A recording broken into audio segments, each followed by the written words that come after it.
Hello everyone, I am Divya Singh. Welcome to my YouTube channel Shiksharthi by Divya. अभी जो है तो मेंस जो है तो आपका 2025 और 2026 दोनों का मेंस जो है तो पास में आ रहा है। इसलिए मेंस के लिए सबसे इम्पोर्टेंट क्या होता है? Answer writing. कई बच्चे होते हैं जो पूरा तो पढ़ लेते हैं लेकिन वो आंसर राइटिंग में पीछे रह जाते हैं। इसलिए जो है तो हमारी जो टीम है, हम लोगों ने सोचा कि क्यों ना हम एक आंसर राइटिंग जो है तो प्रोग्राम कह लीजिए या फिर एक पूरा का पूरा जो है तो क्लासेस का सीरीज हो गया, जो कि हम यूट्यूब पे अपलोड करेंगे डेली 7 बजे से 7:30 बजे तक इवनिंग में हमारे यूट्यूब चैनल पे आपको मिलेंगी। और वो क्लास का आज जो है तो पहला दिन है। और जो भी ये आंसर राइटिंग जो भी मैं आप लोगों को सिखाने वाली हूँ, ये मैंने जो भी अपने मेंस लगातार निकाले हैं उसके बेस पे मैं आप लोगों को सिखाने वाली हूँ। और जिसको भी अगर कोई डाउट हो तो वो मैंने ऑलरेडी जो है तो वीडियो अपलोड किया हुआ है अपने यूट्यूब चैनल पे, आप वहाँ पे जाके मेरे रिजल्ट देख सकते हैं। तो हम लोग अपने टॉपिक पे आते हैं, आंसर राइटिंग के बारे में। अब आंसर राइटिंग जो हो गया, आंसर राइटिंग सबसे जरूरी होता है। क्यों? क्योंकि हमने पढ़ा तो बहुत कुछ, सारी चीजें पढ़ ली कि ये क्या है, हड़प्पा सभ्यता क्या है, साइंस में हमने सब कुछ पढ़ लिया, सारी चीजें मतलब हमने पढ़ ली जो सिलेबस पे लिखा। लेकिन हमको पता ही नहीं है कि ये जो सीमित आपको यहाँ पे पेज मिला हुआ है, जो लाइन है और जो सीमित शब्द है, इसमें कैसे हमको अपना जो भी ज्ञान हमने हमारे पास है, हम उसको कैसे यहाँ पे लाएं। और उसमें से भी जो चीजें छांट छांट के, जो चीजें महत्वपूर्ण हैं, इम्पोर्टेंट हैं, उनको कैसे यहाँ पे हम लिखें। यहाँ पे कई बच्चे क्या हो जाते हैं कि यहाँ पे कई बच्चे फेल हो जाते हैं। कई बच्चे क्या होते हैं कि उन्होंने सोचते हैं कि हम पूरा पढ़ लेंगे, पूरा पढ़ के जितना भी हमने पूरा पथन्ना पढ़ा हुआ है उसको एकदम पूरा भूसा ऐसे एकदम भर के पैराग्राफ में लिख के आ जाएंगे।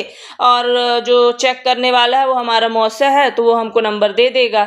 लेकिन वहाँ पे तो हमारा कोई नहीं बैठा, वो हमको नंबर नहीं देगा। वो नंबर कब देगा? जब हम अच्छे से लिखेंगे। अगर हमने अच्छे से नहीं लिखा तो हमें कोई भी नंबर नहीं मिलेगा और हम फेल हो जाएंगे। इसीलिए आंसर राइटिंग बहुत जरूरी है कि क्या लिखना है, कितना लिखना है, कैसे लिखना है, कौन से क्वेश्चन को मतलब कौन से क्वेश्चन में इंट्रो कैसा होना चाहिए, कंक्लूजन कैसा होना चाहिए। उसके अलावा जो है तो ये चीजें हो गई कि कहाँ पे एग्जाम्पल्स का यूज करना है, कहाँ पे फैक्ट्स डालने हैं, कहाँ पे करंट डाटा का यूज करना है, और कहाँ पे मतलब कि हमको मैप बनाना है, कहाँ पे फ्लो चार्ट बनाना है। अब कई बच्चे होते हैं उनसे फ्लो चार्ट ही बनाते नहीं आता, और अगर बनाते आता भी है तो वही मतलब वो सेम फ्लो चार्ट सब में बना के आ जाएंगे। या फिर कई बच्चों की कॉपी तो हम देखते हैं शुरू शुरू में आती है तो वो पैराग्राफ उस पे लिखे जा रहे हैं। और जब उनसे पूछा जाता है कि पहले आपने कहाँ पे टेस्ट दिए, तो वो बताते हैं कि बहुत मतलब अच्छी अच्छी कोचिंग, बड़ी बड़ी कोचिंग का नाम लेते हैं कि यहाँ से पढ़े हैं, यहाँ से, और अच्छे नंबर भी मिल रहे हैं। लेकिन उनका मेंस नहीं निकल रहा। क्यों? क्योंकि उन पे प्रॉपर अच्छे तरीके से ना तो उनको आंसर राइटिंग के बारे में कुछ बताया गया, ना तो उनको प्रॉपर फीडबैक ही दिया गया। तो वो बच्चे कहाँ से लिखेंगे अपने से, है ना। इसीलिए हमने क्या सोचा है कि हमने सोचा है कि हम खुद जो है तो ये फ्री में एक क्लास चलाएं, एक पूरा का पूरा सीरीज चलाएं, जिससे जो भी बच्चों को ये प्रॉब्लम जा रही है वो बच्चे इस प्रॉब्लम से आगे आए, मतलब वो अच्छे से आंसर राइटिंग कर पाए। अब जैसे कोई भी अगर आपको मान लो कि अच्छा आंसर लिखना है, तो अच्छे आंसर लिखने के लिए क्या होता है? 5 चीजें इंपॉर्टेंट होती हैं। क्या क्या हो गया? सबसे पहले तो हो गया कि प्रश्न को ध्यान से समझना। कई बच्चे क्या होते हैं कि प्रश्न को ध्यान से समझते ही नहीं है।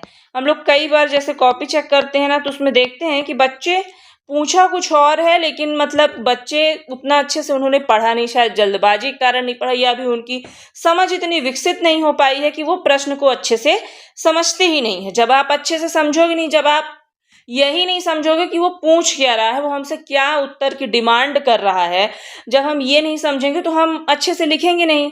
अब कई जगह क्या होता है कि पूछा है कि आपको फॉर एग्जांपल अर्थक्वेक के रीजंस लिखने हैं, यानी कि क्या लिखना है आपको, पूछा क्या है आपसे, भूकंप के कारण।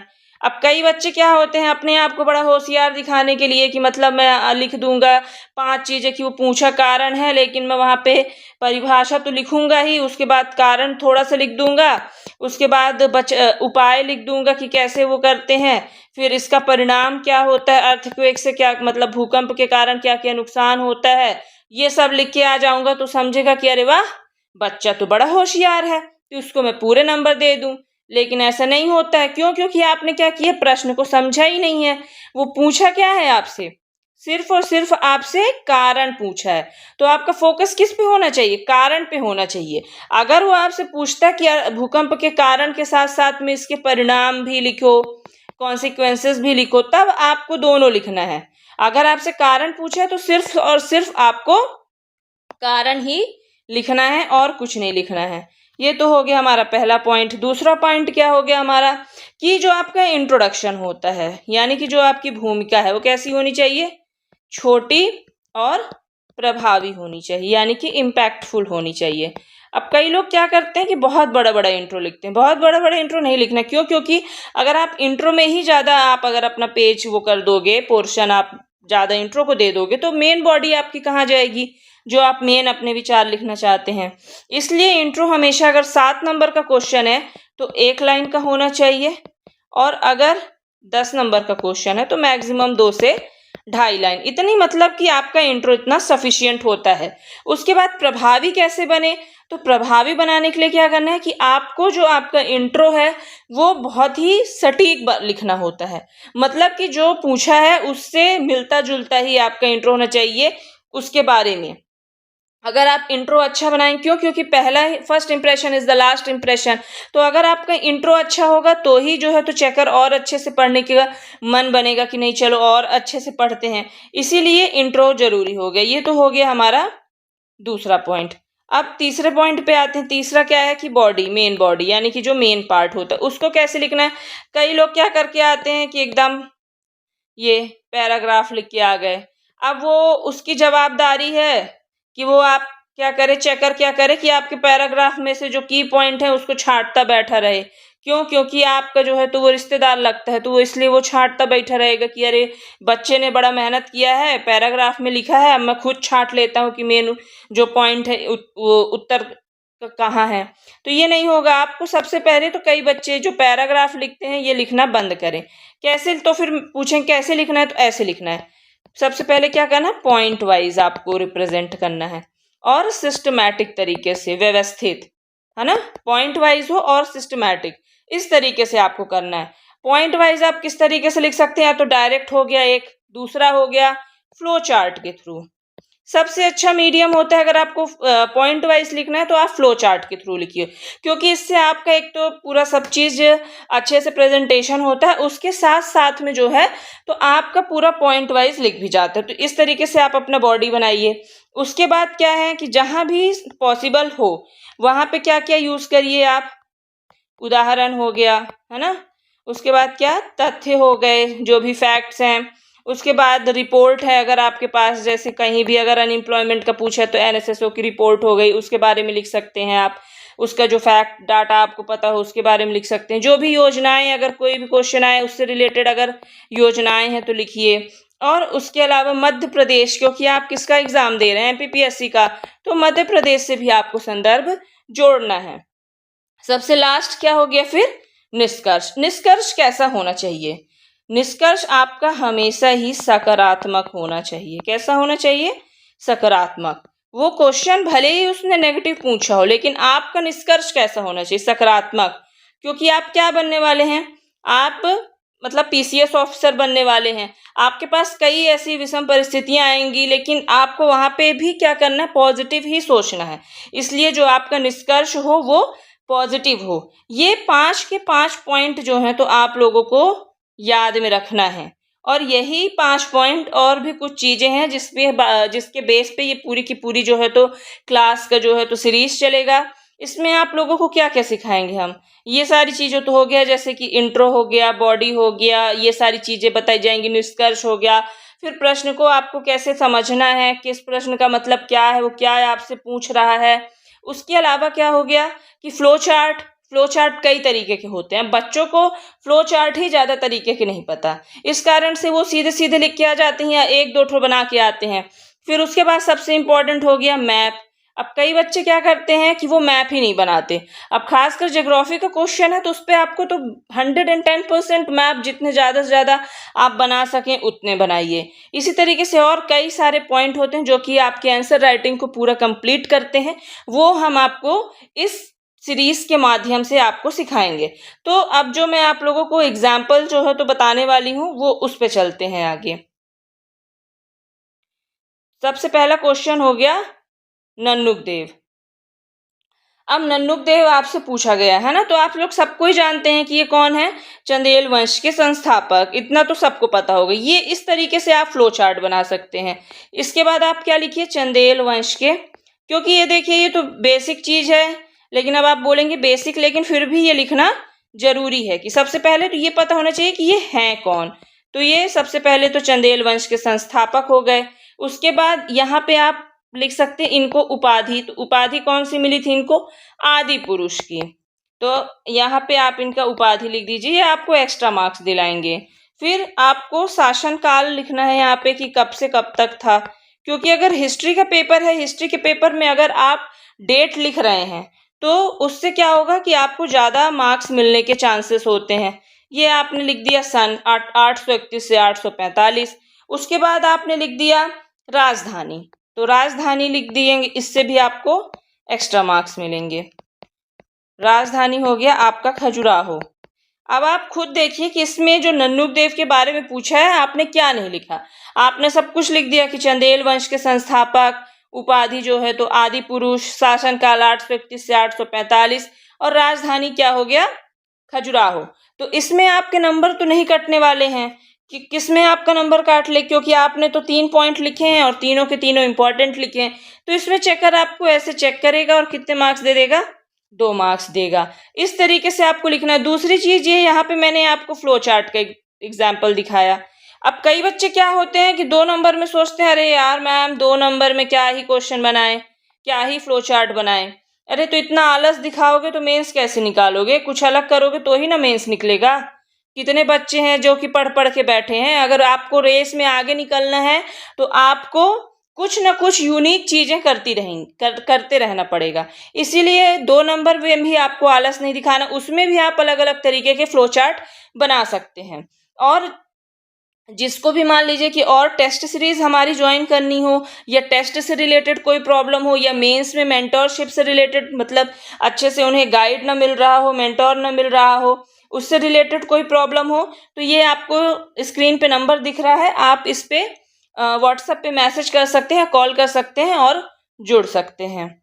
उसके बाद एक और एग्जाम्पल हो गया रिस्थल शिलालेख। रिस्थल शिलालेख हो गया। अब रिस्थल शिलालेख में आप कैसे लिख सकते हैं, इसमें इस तरीके से बना सकते हैं, मतलब उसमें आप कई तरीके से बना सकते हैं। तो अब रिस्थल शिलालेख हो गया तो क्या हो गया, सबसे पहले तो ये लिखना है कि किससे संबंधित है। तो सबसे पहले लिखिए कि औलिकर वंश के राजा प्रकाश धर्मा। ये लिखना बहुत जरूरी है, क्योंकि इसी से मतलब ये आपका नॉलेज बताता है कि आपको पता है कि नहीं। तो औलिकर वंश के राजा मतलब ये औलिकर वंश के राजा प्रकाश धर्मा से संबंधित। अब से संबंधित लिखना जरूरी नहीं है, इतना अगर आप लिख दिए हो कि औलिकर वंश के राजा प्रकाश धर्मा, तो इतने में जो है तो समझ में आ जाएगा कि ये प्रकाश धर्म से संबंधित है। उसके बाद आप इसमें इसका स्थान लिख सकते हैं कि ये कहाँ पे है रिस्थल शिलालेख। तो ये सीतामऊ मंदसौर के पास में है। कहाँ है, सीतामऊ मंदसौर के पास में। नहीं लिखना है आपको, बस आपको इतना ही लिखना है, सीतामऊ और मंदसौर। इतने में समझ में आ रहा है कि आपने लोकेशन बताया है। उसके बाद हो गया कि जानकारी, तो इससे क्या जानकारी मिलती है, इससे जानकारी जो प्रकाश धर्म है उनके शासन के बारे में आपको जानकारी मिलती है। प्रकाश धर्मा ने जो यशोधर्मन है और विष्णुधर्मन है, राजा यशोधर्मन से पहले दशपुर पर शासन किया। यानी कि सीधे सीधे आप इसको सिंपल उस पर भी लिख सकते हैं कि प्रकाश धर्मा के शासन के बारे में जानकारी मिलती है। अब ये हो गया आपका पूरा आंसर रिस्थल शिलालेख। अब आप इस पे क्या कर सकते हो कि आप इस पे कई तरीके से लिख सकते हो। एक तो ये हो गया, फिर आप ऐसे एरो बना बना के लिख सकते हो, फिर ये पॉइंट्स हो गए बुलेट पॉइंट टाइप, ये लिख सकते हो। उसके बाद एक इस तरीके से भी बना के आप लिख सकते हो, मतलब और भी कई तरीके से आप लिख सकते हो जो 2 नंबर के क्वेश्चन होते हैं। इससे क्या होगा कि हर क्वेश्चन आपका थोड़ा अलग दिखेगा और चेकर का मन करने का मतलब उसका कॉपी चेक करने का भी मन करेगा और उसको लगेगा कि बच्चे ने इतना मेहनत की है तो वो अच्छे से कॉपी चेक करेगा। उसके बाद हो गया आपका दशपुर का सूर्य मंदिर। अब दशपुर का सूर्य मंदिर में आपको क्योंकि दशपुर का सूर्य मंदिर जो है तो बहुत इंपॉर्टेंट क्वेश्चन है, तो इस पे क्या कर सकते हो आप, इस तरीके से एक फ्लो चार्ट बनाओ ट्राइंगल शेप का। मैंने बताया ना कई तरीके से जो है तो आप फ्लो चार्ट बना सकते हैं। अब आपने यहाँ पे सबसे पहला पॉइंट क्या डाल दिया, निर्माण। तो निर्माण किसके द्वारा हुआ, रेशम बुनकरों द्वारा। किनके द्वारा निर्माण किया गया था, रेशम बुनकरों द्वारा। किसके शासनकाल में, बंधु वर्मा के शासन काल में। यहाँ पे दो फैक्ट हो गए कि रेशम बुनकरों द्वारा और बंधु वर्मा के शासनकाल में। फिर इसका उल्लेख कहाँ मिलता है, तो इसका उल्लेख मिलता है मंदसौर शिलालेख में। कहाँ मिलता है, मंदसौर शिलालेख में मिलता है। फिर इसके बारे में विशेष लिखना है, क्योंकि एक चीज आप अगर एक्स्ट्रा लिखोगे तो उससे और मार्क्स मिलते हैं, इसलिए आपको यहाँ पे अगर विशेष लिखना है तो क्या हो गया विशेष, कि विश्व का प्रथम अभिलेखीय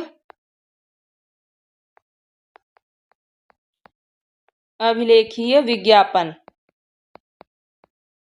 अब यहाँ पे तीन चीजें हो गई, आपने लिख दिया। सबसे पहले तो आपने निर्माण लिख दिया, निर्माण में दोनों चीज बता दी कि किसने कराया और किसके शासनकाल में, दोनों चीजें हो गई।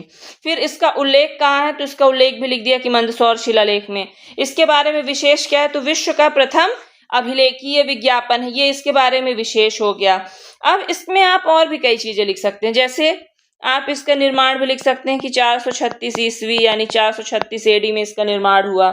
उसके अलावा लिख सकते हैं कि गुप्त काल में हुआ, ये चीजें भी लिख सकते हैं। लेकिन यहाँ पे जो जरूरी है, गुप्त काल में इतना जरूरी नहीं, जितना जरूरी ये लिखना है कि रेशम बुनकरों द्वारा बंधु वर्मा के शासनकाल में, ये ज्यादा इंपॉर्टेंट है यहाँ पे लिखना। उल्लेख मंदसौर शिलालेख, फिर विशेष विश्व का प्रथम अभिलेखीय विज्ञापन।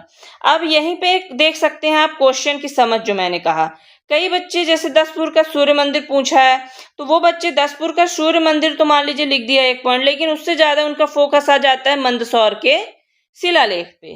तो यहीं पे हमको जो है तो बचना है, यहीं पे हमको समझना है कि हमको दशपुर का सूर्य मंदिर पूछा है तो हमारे जो तीनों पॉइंट होने चाहिए वो किससे रिलेटेड होने चाहिए, दशपुर के सूर्य मंदिर से, ना कि किसी और चीज से रिलेटेड होने चाहिए।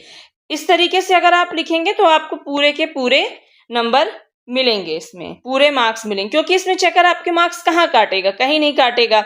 आपने लिखा भी अच्छे से है, व्यवस्थित तरीके से, उसके साथ में आपने फ्लो चार्ट भी बनाया है, प्लस आपने जो जो चीजें लिखनी चाहिए वो भी लिखा है और एक्स्ट्रा चीजें भी आपने लिखी हैं। इस तरीके से 2 नंबर के क्वेश्चन आप कर सकते हैं।